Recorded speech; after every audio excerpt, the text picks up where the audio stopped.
Hi, everyone. Welcome. Thanks for being here.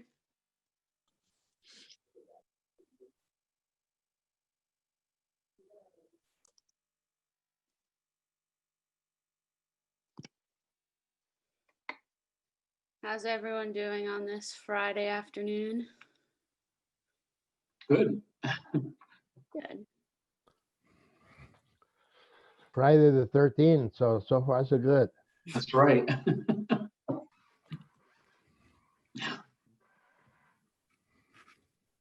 Hey, everyone. Welcome. Thanks to those who have joined. Hope you're doing well today. As usual, we'll give it a few moments for folks to join.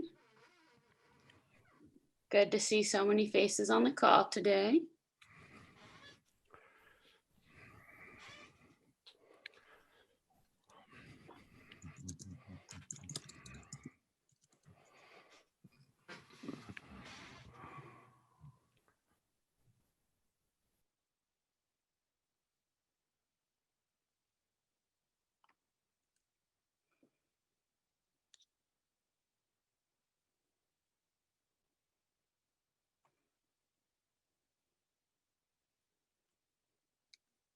Hey, everyone. Welcome. Thanks for being here. We'll give it a few more minutes for folks to trickle in.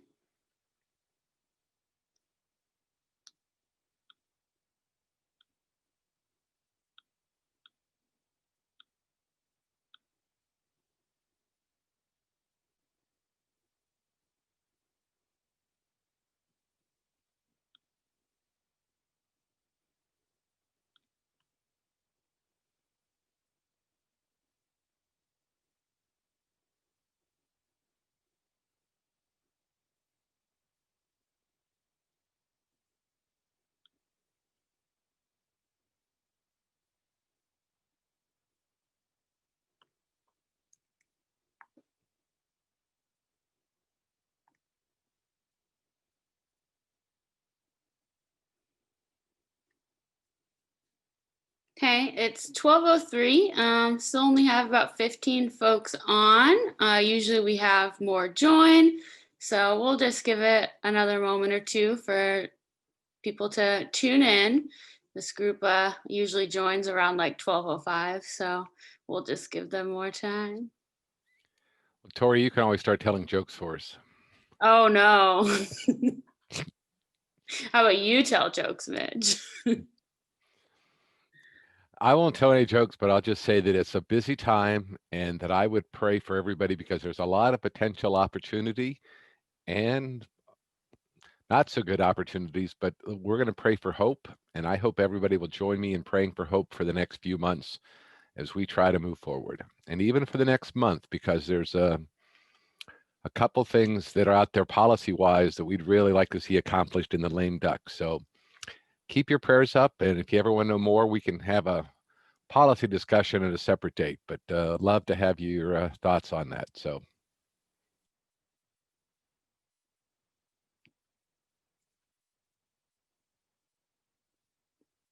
Absolutely. Hey, Larry, welcome. It's 12:04, so I say we can go ahead and get started. Maybe more folks will join. If not, we might mix up some breakout rooms today, but it's good to see everyone. Hope you're doing well on this Friday. We have a special guest speaker today. I'm very excited. We will be having Reverend Tim Olson. So I'll go ahead and give an intro to Tim, and then he can take it away. So Reverend Tim Olson studied at University of Minnesota in Dubuque Theological Seminary. He led a church in Southwest Minnesota and has launched a nonprofit called Groundworks that reaches over 100 school districts with the mission of inspiring students to become agriculture literate consumers. He also manages 25 bee colonies. Tim is a longtime friend to EEN, has been a part of book club since the beginning, and is part of our first cohort of EEN partners. We are delighted to hear from Tim today about how God is speaking to him through chapters 2 and 3. Thanks so much for being here, Tim. Well, thank you for asking. Hey, I have a favor to ask, Tori. If I get within 5 minutes of stop time, give me a 5, give me a 3, give me a 1. Will do. Especially with smaller groups today, we should be okay. I'm a preacher with a microphone, so you got to be careful about that. Good to know. Well, one of the things is I really enjoyed Dr. Linsky's use of analogy through her parables. If we take a step back, we go to the first one, and then we see this wonderful image of Walter standing up outside of his property with his coffee cup, and he is reminiscing about how much hard work he and his wife Evie had put into this rundown property. And he's delighted by it. He's awed by the work that they've done. And he says, indeed, it is all very good. Of course, that parallels this wonderful creation narrative in Genesis, where God looks at all of God's creation and says, indeed, this is all good. And then we travel into the second parable, and we meet the children. We meet Allison and William. Now, they're part of this family, and mom and dad decide to take a little vacation and leave the kids in charge. Well, according to the parable is, of course, the kids have a big party, and they make a tremendous mess of things. The analogy is that because of sinfulness of humanity, we who are part of creation have made a mess of things, and unfortunately continue to make a mess of things. As I was struggling with this a little bit with the parables and looking at the analogies, I began to ask the question, why? Now, why would these two kids, knowing how much hard work mom and dad put into renewing this rundown property, why would they think it's okay to make such a mess? The same question, I guess, would be, how come we, all of us, all of humanity over the generations, knowing the delight of God for God's creation, why do we continue to make such a mess of it all? And so I've been pondering that whole why question. And so in a short period of time, I decided that looking at Linsky's work, that I would kind of look at that whole theological precept of dominion. What is dominion? What does that mean for us? It was interesting. I stumbled across a study. This is a study that was posted in Science Daily, dated March 11th, 2019. It was a study done at the University of Illinois. The study was looking at, do messages of stewardship affect Christians' attitudes about climate change? Isn't that interesting? A secular university taking a look at Christians' attitudes of how we look at and relate to climate change. And here's what they summarized. And this shouldn't be a surprise to anyone of us here. Christians' attitudes toward the environment and climate change are shaped by whether they hold a view of humans as having stewardship of the earth or dominion over the planet. And reading material from religious sources advocating a stewardship interpretation can increase their concern for environmental issues. So in other words, are we looking at this as a stewardship issue, a dominion issue? And those who look at more as a stewardship issue are more likely as Christians to have a higher concern for environmental issues. Interesting secular study that's only a year old. And I thought part of this also is to kind of go back to this issue of dominion and where it shows up in the creation narrative. So going back to Genesis chapter 26, then God said, let us make humankind in our image, according to our likeness, and let them have dominion over the fish of the sea, over the birds of the air, and over the cattle, and over all the wild animals of the earth, and over every creeping thing that creeps upon the earth. As I looked at that passage and thinking about this issue of dominion, I think we have to look at that passage as a two-parter. Part one, then God said, let us, Trinity, make humanity in our image according to our likeness. And I thought about what does that mean if we're to really look at the definition of dominion?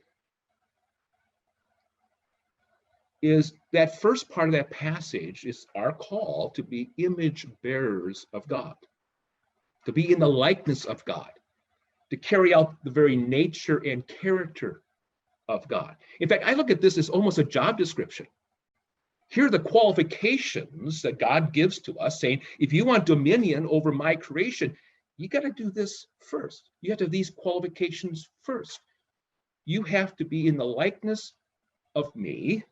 You have to be my image bearer, and somehow you have to manifest those characteristics as you look at the environment and creation around us.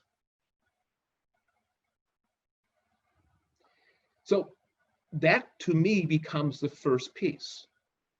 Image bearers of God, do we manifest the character of God in how we impact, reflect upon, and act within God's creation?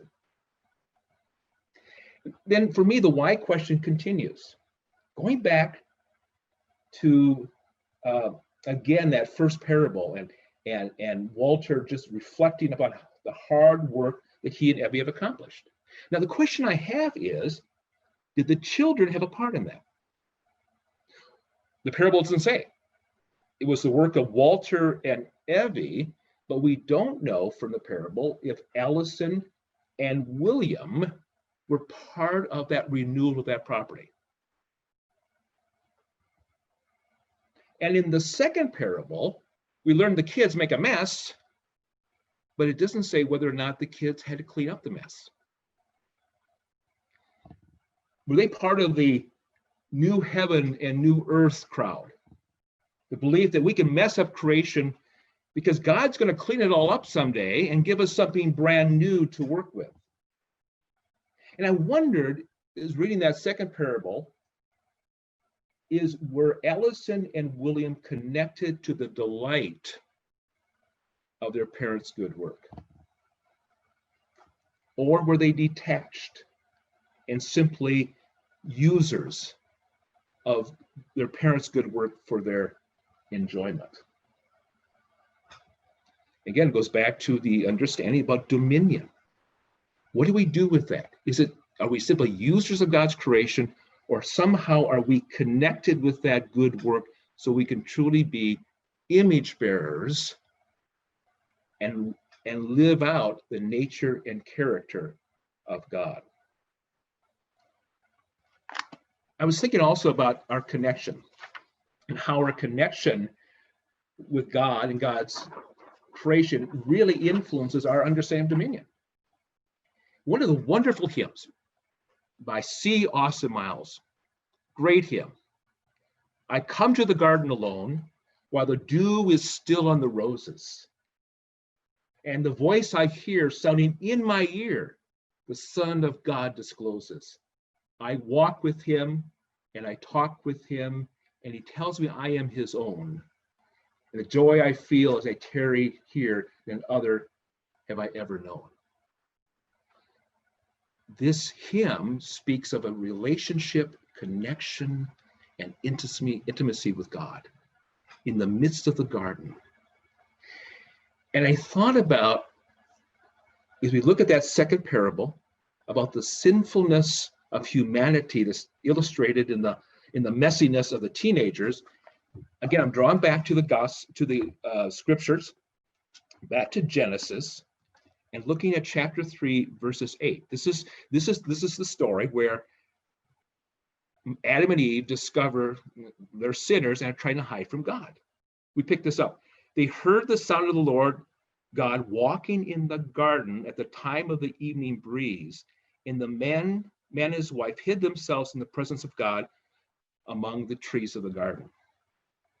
So they knew, they've already experienced the presence of God in their life. So they knew that in the midst of their sinfulness, God was there. And so they hide themselves.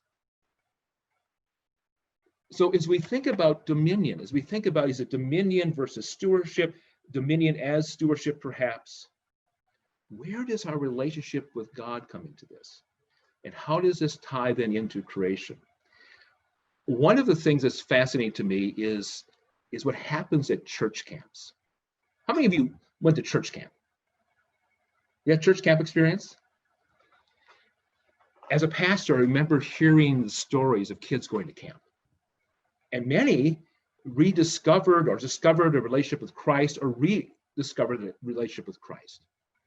What made camp so special?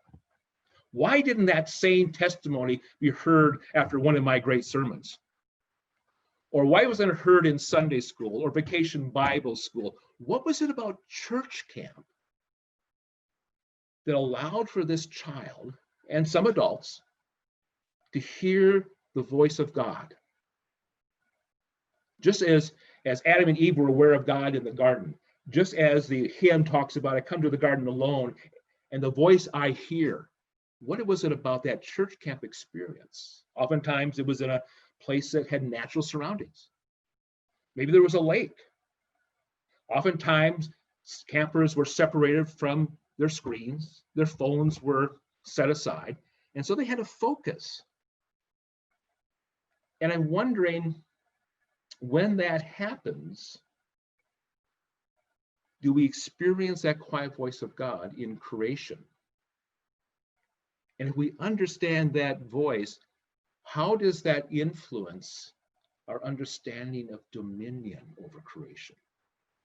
Is it different whether we have that intimacy, that connection, or not?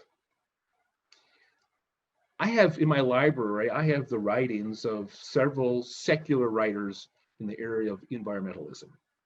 Some are very old. And I was thinking about what drove their writings, what made their writings have meaning. So I looked at people like John Muir, Aldo Leopold, even the contemporary writings of Wendell Berry. What makes their writings about the environment, about the world around them, come alive?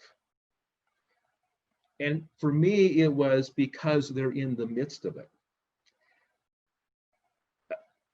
I have one of my favorite little books here is a Sand County Almanac by Leopold, written back in the 40s. In fact, this book was not published until after he died.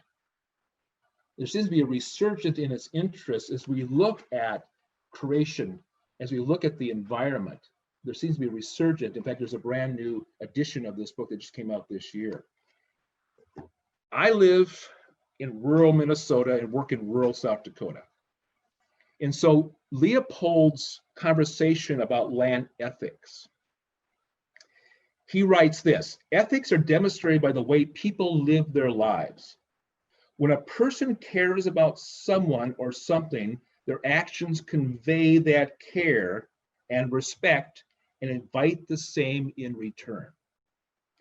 He also writes, we abuse land because we regard it as a commodity belonging to us, that pure interpretation of dominion, ruling over something. Then he goes on, when we see land as community to which we belong, we may begin to use it with love and respect. And finally, he writes, we can only be ethical in relation to something that we can see, understand, feel, love, or otherwise have faith in.